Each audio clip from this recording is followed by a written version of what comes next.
हेडलाईन्सचे प्रायोजक आहे NBC bearings, लांब पळण्यासाठी। शिंदे गटाच्या शहर प्रमुखावर गोळीबार। भाजप आमदार गणपत गायकवाडांकडून शिंदे गटाचे शहर प्रमुख महेश गायकवाडांवर गोळीबार। उल्हासनगरमध्ये हिललाईन पोलीस ठाण्यातच गोळीबार। गणपत गायकवाड, हर्षल केणे, संदीप सरवणकर अटकेत, तर नागेश बाडेकर, वैभव गायकवाड आणि विकी गणित्रांचा शोध सुरू। भाजप आमदार गणपत गायकवाड गोळीबार प्रकरणाचा तपास गुन्हे शाखेकडे वर्ग। एसीपी रँकच्या अधिकाऱ्याकडून पुढील तपास होणार। गणपत गायकवाड यांच्यासह 3 आरोपींना पोलिसांनी कळवा पोलीस ठाण्यात ठेवलं। थोड्याच वेळात आरोपींना कोर्टात हजर करणार। जखमी महेश गायकवाड आणि राहुल पाटलांवर ठाण्यातल्या रुग्णालयामध्ये उपचार सुरू। महेश गायकवाडांवर यशस्वी शस्त्रक्रिया, शरीरातून 6 गोळ्या काढल्या। उल्हासनगरच्या द्वारली गावातील जागेवरून गणपत गायकवाड आणि महेश गायकवाड यांच्यात वाद। पोलीस ठाण्यात वाद विकोपाला गेल्यानं गणपत गायकवाडांनी महेश गायकवाडांवर गोळ्या झाडल्या। आत्मसंरक्षणासाठी गोळीबार, मला पश्चाताप नाही। शिंदे बापलेकांकडून माझ्यावर अन्याय, फडणवीसांना वारंवार सांगूनही पक्षश्रेष्ठींकडून दखल नाही।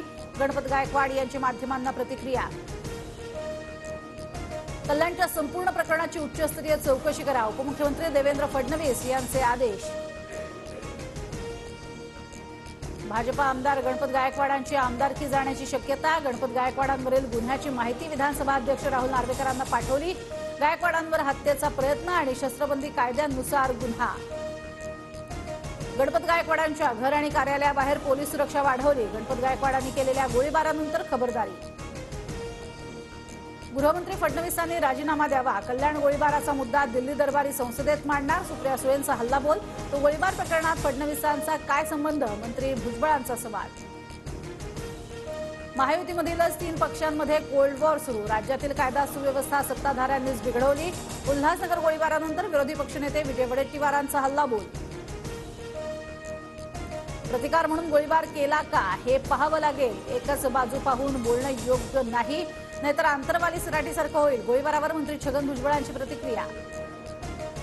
पोलीस ठाण्यात भाजप आमदाराचे शिंदेंवर आरोप, शिंदेंमुळे गोळीबार केल्याचं गायकवाडांचं वक्तव्य। सीएम कार्यालयातनं गुंडांना तुरुंगात कोण जातात, संजय राऊतांचा राज्य सरकारवर गंभीर आरोप।